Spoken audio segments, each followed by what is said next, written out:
ஆரோக்கியமான வாழ்க்கைக்கு Aaravil health mix auraville.in வெப்சைட்ல இருந்து வாங்கலாம். பேசாம நான் வாடகை வீட்டில் இருந்துறேன்ப்பா, அந்த சொந்த வீட்டில் வேணாம். ஏன்னா இப்படி சொல்றீங்க? இங்க பாரு, நடுத்தர குடும்ப பின்னணியில் வங்கியில் கடன் வாங்கி மாதா மாதம் இஎம்ஐ கட்டி கொண்டிருக்கும் போதே கண் முன்னே வீடு அலங்கோலமாக மாறுவது அந்த குடியிருப்பு வாசிகளை கலக்கத்தில் ஆழ்த்தி இருக்கிறது. இதெல்லாம் பார்த்ததுக்கு அப்புறம் எப்படிப்பா வீடு வாங்கலான்னு தோணும், இல்லை வீடு கட்டலான்னு தோணும்? இதனாலதான் சொன்னேன் நான் வாடகை வீட்டில் இருந்துடுறேன்னு. அதுக்காக கடைசி வரைக்கும் வாடகை வீட்டிலே இருக்க போறீங்களா? பின்ன இந்த மாதிரிலாம் நடக்கிறத பார்க்கும்போது என்ன மாதிரி சாமானியன்லாம் எப்படி சொந்த வீடு வாங்குறது இல்லை வீடு கட்டுறது ஏமாத்திர மாட்டாங்களா? இப்போ இந்த மாதிரி வீடு கட்டின இடத்துல ஏதாச்சும் பிரச்சனை வருது அப்படின்னா கட்டி கொடுத்தவங்க அதுக்கு நஷ்ட ஈடோ அல்லது அவங்களே வந்து சரி பண்ணி கொடுத்தா எப்படி இருக்கும்? அதானே நியாயமோ? அப்படி இந்தியாவிலையும் தமிழ்நாட்டிலையும் 3 முக்கியமான பிரச்சனையும் 3 முக்கியமான கேஸும் நடந்திருக்கு. அந்த கேஸை பத்தி ஃபர்ஸ்ட் பார்த்துடலாம். அதுக்கப்புறமா ஒரு லேண்ட் வாங்கி ஒரு வீடு கட்டணும்னு நினைச்சிருப்பாங்கல்ல, அவங்க என்னென்ன விஷயங்கள்லாம் பார்க்கணும் அப்படிங்கிறத நெக்ஸ்ட் நம்ம பார்த்துடலாம். இப்போ இந்த 3 பிரச்சனையை வந்து புதுசா வீடு கட்டுறவங்களும் பாருங்க. ஏன் அப்படின்னா நாளைக்கு உங்களுக்கு அந்த பிரச்சனை வந்ததுன்னா எப்படி அதை சமாளிக்கணும் அப்படின்னு சொல்லியும் தெரியும். மொதல் கேஸ் வந்து இப்போ வீடு கட்டி தர சொல்லியோ அல்லது ஒரு பிளாட் வாங்கணும்னு சொல்லி நம்ம ஒரு அக்ரிமெண்ட் போட்டுருவோம், அதுக்கான அமௌண்ட்லாம் கொடுத்துருவோம், இந்த டைமுக்குள்ள நாங்கள் கட்டி கொடுத்துட்றோம் அப்படின்னு சொல்லி சொல்லுவாங்க. ஆனா அந்த டைமுக்குள்ள கட்டி கொடுக்கல அப்படின்னா என்ன பண்றது? அப்படிதான் தமிழ்நாடு கன்சியூமர் கோர்ட்ல ஒரு கேஸ் நடந்திருக்கு.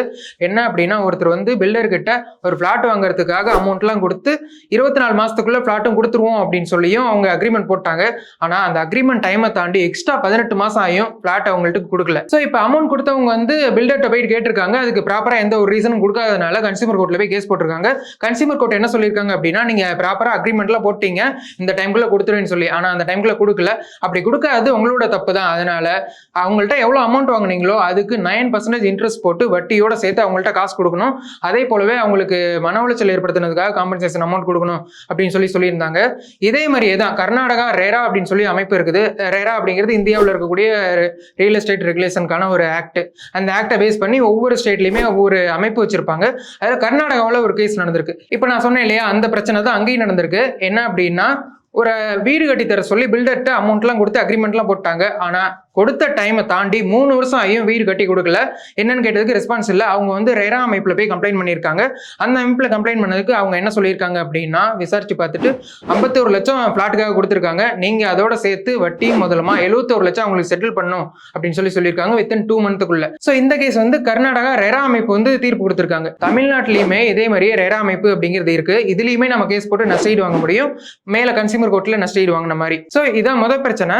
வீடு கட்ட சொல்லி அமௌண்ட் கொடுத்துட்டீங்க, ப்ராப்பரான டைம்குள்ள அவங்க கட்டி கொடுக்கல அப்படின்னா நம்ம அதுக்கான நஷ்டஈடும் காம்பன்சேஷனும் வாங்க முடியும். நான் முன்னாடி ரெரா அப்படின்னு சொன்னேன் இல்லையா, ரியல் எஸ்டேட் ரெகுலேஷன் ஆக்ட் அப்படின்னு சொல்லிட்டு ஒரு சட்டமே கொண்டு வந்தாங்க. அந்த சட்டத்துல ஒரு பில்டர் வந்து ஒரு வீடோ அல்லது ஒரு பிளாட்டோ கட்டி கொடுக்குறாங்க அப்படின்னா அப்படி கட்டி கொடுத்து 5 வருஷம் அந்த வீட்டுக்கு வாரண்டி. 5 வருஷத்துக்குள்ள அந்த வீட்டுல எந்த பிரச்சனை வந்தாலுமே இந்த பில்டர் தான் ஃப்ரீ ஆஃப் காஸ்ட்ல வந்து சரி பண்ணி கொடுக்கணும். அதுக்கு எந்த சார்ஜும் பண்ணக்கூடாது. 1 மாசத்துக்குள்ள சரி பண்ணி கொடுக்கணும். அப்படி சரி பண்ணி கொடுக்கல அப்படின்னா அதுக்கு காம்பன்சேஷன் அமௌண்ட் வந்து அந்த பில்டர் கொடுக்கணும் அப்படின்னு சொல்லி இந்த சட்டத்திலேயே சொல்லியிருக்கு. அடுத்து புவர் குவாலிட்டி, அதாவது ஒரு வீடு கட்டி கொடுத்துருவாங்க. கட்டி கொடுத்து கொஞ்ச நாள்லயே அது அங்கங்க செவுரு உடஞ்சி விழுக ஆரம்பிக்கும், லீக்கேஜ் ஆகும், டைல்ஸ் உடையும், இந்த மாதிரி நிறைய பிரச்சனைகள் இருக்கும். இந்த மாதிரி பிரச்சனை எல்லாமே நான் முன்ன சொன்னேன் இல்லையா சட்டம், அந்த சட்டத்துப்படி யார் கட்டி கொடுத்தாங்களோ அவங்க தான் சரி பண்ணி கொடுக்கணும். அப்படி சரி பண்ணி கொடுக்கல அப்படின்னா கேஸ் போடலாம். இப்படிதான் சுப்ரீம் கோர்ட்ல ஒரு கேஸ் நடந்திருக்கு 2020. அதுல என்ன சொல்லியிருக்காங்க அப்படின்னா ஒரு வீடு கட்டி கொடுக்கறதையும் டைம் அதிகமாக்கி இருக்கீங்க, அதுல நிறைய பிரச்சனைகளும் இருக்கு. ஸோ வீடை கட்டி கொடுத்தவங்க தான் இதை வந்து சரி பண்ணி கொடுக்கணும். லேட் ஆகுனதுக்கு காம்பன்சேஷன் அமௌண்ட் கொடுக்கணும் அப்படின்னு சொல்லி தீர்ப்பு சொல்லிட்டாங்க. சோ ஒரு வீடு வந்து சரியில்லை, அங்கங்க உடையுது அப்படின்னா நீங்க உங்க பில்டரை கான்டாக்ட் பண்ணி அவங்களை சரி பண்ணி கொடுக்க சொல்லுங்க. அப்படி சரி பண்ணி கொடுக்கல அப்படின்னா நீங்க அதுக்கு நஷ்ட ஈடு வாங்க முடியும். அடுத்தது 3வது முக்கியமான பிரச்சனை பார்க்கிங் இஷ்யூ. பார்க்கிங் படம் பார்த்துருப்பீங்க. அந்த படத்துல வந்து 2 வீடு இருக்கும், ஆனா ஒரே ஒரு பார்க்கிங் தான் இருக்கும். அந்த மாதிரி ஒரு வீடோ அல்லது ஒரு அப்பார்ட்மெண்ட்டோ கட்டி கொடுக்குறவங்க அதுக்கு தேவையான பார்க்கிங் ஒதுக்கி வச்சிருக்க மாட்டாங்க. 6 வீடு இருக்கு அப்படின்னா ஒரு 4 பார்க்கிங் தான் இருக்கும், 2 ஷார்டேஜா இருக்கும். ஸோ இந்த மாதிரி பிரச்சனை இருக்கும். அதுவும் இல்லாம இப்ப பார்க்கிங்க்குன்னு சொல்லி தனியா சார்ஜ் பண்ணுவாங்க. அந்த மாதிரி சார்ஜ் பண்ணக்கூடாது, சார்ஜ் பண்ணாக்க தப்பு. இப்படிதான் 2010 சுப்ரீம் கோர்ட்ல ஒரு கேஸ் நடந்திருக்கு. பார்க்கிங் அப்படிங்கிறது காமன் ஏரியா, அதுக்கு நீங்க அமௌண்ட் எக்ஸ்ட்ரா சார்ஜ் பண்ணக்கூடாது. அப்படி சார்ஜ் பண்ணா அதுக்கு நீங்க காம்பன்சேஷன் அமௌண்ட் கொடுக்கணும் அப்படின்னு சொல்லி தீர்ப்பு சொல்லியிருந்தாங்க. இதே பார்க்கிங் பார்க்கிங் பிரச்சனை சம்பந்தமா தமிழ்நாடு கன்சியூமர் கோர்ட்ல ஒரு கேஸ் நடந்திருக்கு. அந்த கேஸ்ல என்ன சொல்லியிருக்காங்க அப்படின்னா 2,25,000 ரூபாய் பார்க்கிங் எக்ஸ்ட்ரா அமௌண்ட் பே பண்ணணும் அப்படின்னு சொல்லி பில்டர் சொல்லியிருக்காங்க. பட் அதெல்லாம் கொடுக்க முடியாதுன்னு சொல்லி கன்சியூமர் கோர்ட்ல கேஸ் போட்டிருக்காங்க. கன்சியூமர் கோர்ட் என்ன பண்ணியிருக்காங்க, சுப்ரீம் கோர்ட்டோட தீர்ப்பு இருக்கு இல்லையா, அதை மேற்கோள் காட்டி பார்க்கிங் அப்படிங்கிறது காமன் ஏரியா தான், நீங்க அதுக்குன்னு சார்ஜ் பண்ணக்கூடாது அப்படின்னு சொல்லியிருக்காங்க. இந்த பார்க்கிங் ரிலேட்டடாக நிறைய பிரச்சனைகள் இருக்கு. இப்போ பார்க்கிங் சம்பந்தமா தமிழ்நாட்டில் முக்கியமான ஒரு சட்டமும் அமெண்ட்மெண்ட் கொண்டு வந்தாங்க. ஸோ அந்த அமெண்ட்மெண்ட்டை பத்தி நம்ம டீட்டெயிலாக இன்னொரு வீடியோல பார்க்கலாம். ஸோ இது 3வது பிரச்சனை. மொத்தம் 3 முக்கியமான பிரச்சனை மேஜரா நடக்கும். ஒன்று புவர் குவாலிட்டி, இன்னொன்று பணம் கொடுத்துட்டு டிலே பண்றது, அந்த மாதிரி பிரச்சனை நடக்கும். அடுத்ததா பார்க்கிங் இஷ்யூ. ஸோ இது 3 பிரச்சனையும் நடந்தது அப்படின்னா நம்மளால கண்டிப்பா இந்த 3 பிரச்சனை மட்டும் இல்லை, இது இல்லாம நிறைய பிரச்சனைகள் இருக்கும். நம்ம கண்டிப்பா ரெராவிலையோ கன்சியூமர் கோர்ட்லயோ சிவில் கேசஸோ அல்லது கிரிமினல் கேசஸோ போட்டு நம்மளுக்கான காம்பன்சேஷன் பெற முடியும். கிரிமினல் கேசஸ்லாம் போட்டு அவங்களுக்கு தண்டனையே வாங்கி கொடுக்க முடியும். சரி, இப்போ புதுசா ஒரு இடம் வாங்கி வீடு கட்ட போறேன் அல்லது ஒரு பிளாட்டா வாங்க போறேன் அப்படின்னா அவங்க இதை கண்டிப்பா பாருங்க.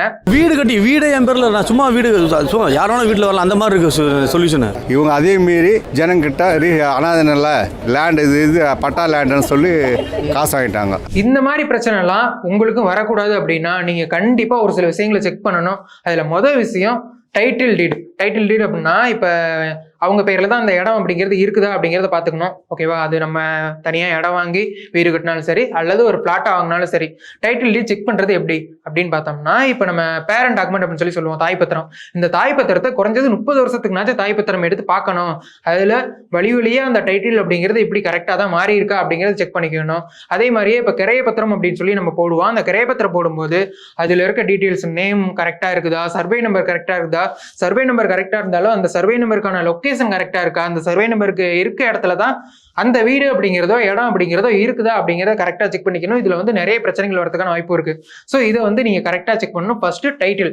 அடுத்தது வந்து நம்ம நார்மலாக செக் பண்ணுறது பட்டா. பட்டா அப்படிங்கிறது ஒரு ரெவன்யூ டாக்குமெண்ட். அதுதான் நமக்கான இடம் அப்படிங்கிறதுக்கு ஒரு முக்கியமான ஆதாரம் ரெவன்யூ டிபார்ட்மெண்ட் கொடுக்குறது. ஸோ இதை நம்ம கரெக்டாக செக் பண்ணிக்கணும். அதில் இருக்க சர்வே நம்பர்லாம் கரெக்டாக இருக்க, பேர்லாம் கரெக்டாக நம்ம பேருக்கு டிரான்ஸ்ஃபர் பண்ணிட்டோமா அப்படிங்கிறத கரெக்டாக பார்த்துக்கோங்க.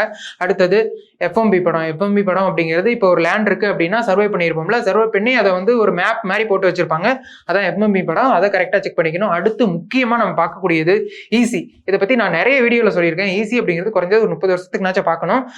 அதில் என்னென்ன பிரச்சனைகள் இருக்குது, இந்த இடம் வந்து ஒரு கோர்ட்டு தீர்ப்பில் இருக்கா அல்லது ஒரு பேங்க் லோன் இருக்கா, எல்லா விஷயங்களையும் அதை நம்ம பார்க்க முடியும். அதை எப்படி பார்க்கணும் அப்படின்னு சொல்லி நான் ஆல்ரெடி சொல்லியிருப்பேன். அந்த வீடியோவையும் இது லிங்க் வந்து டிஸ்கிரிப்ஷன்லயோ கமெண்ட்லயே கொடுக்குறேன், நீங்க பாத்துக்கோங்க.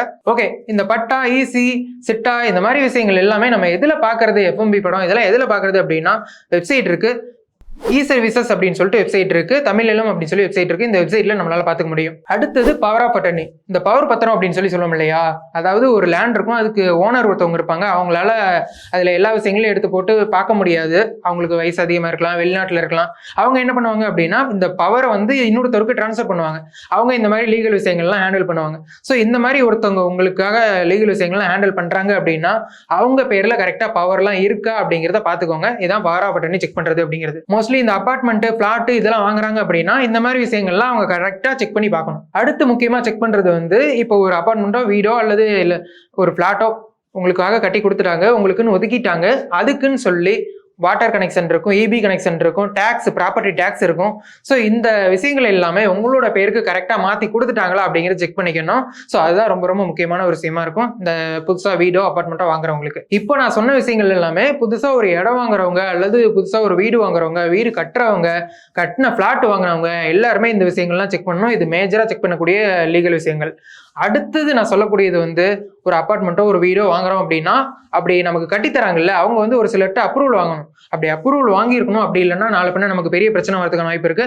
அது என்னென்னலாம் அவங்க அப்ரூவல் வாங்கியிருக்கணும், அதை நம்ம என்னென்னலாம் செக் பண்ணணும் அப்படிங்கிறத எடுத்து பார்த்துடலாம். ஃபர்ஸ்ட் லே அவுட் அப்ரூவல் அப்படிங்கிறது என்ன அப்படின்னா, ஒரு லேண்ட் இருக்கும், அந்த லேண்ட்ல ஒரு அபார்ட்மெண்ட் கட்ட போறாங்க அப்படின்னா இப்போ அந்த இடத்துல என்னென்ன விஷயங்கள்லாம் வரப்போகுது, இப்போ அபார்ட்மெண்ட், அந்த ரோடு, அதுக்கப்புறம் ட்ரைனேஜ் சிஸ்டம், இந்த மாதிரி பார்க்கு, எக்ஸ்ட்ரா ஓப்பன் ஸ்பேஸ் அப்படின்னு சொல்லிட்டு இருக்கணும் ஒரு அபார்ட்மெண்ட்ல, அந்த ஸ்பேஸ் இது எல்லாமே கரெக்டா இருக்கா அப்படிங்கிறத இது பண்றது தான் லே அவுட் அப்ரூவல். இதுக்கான அப்ரூவல் வாங்கணும்.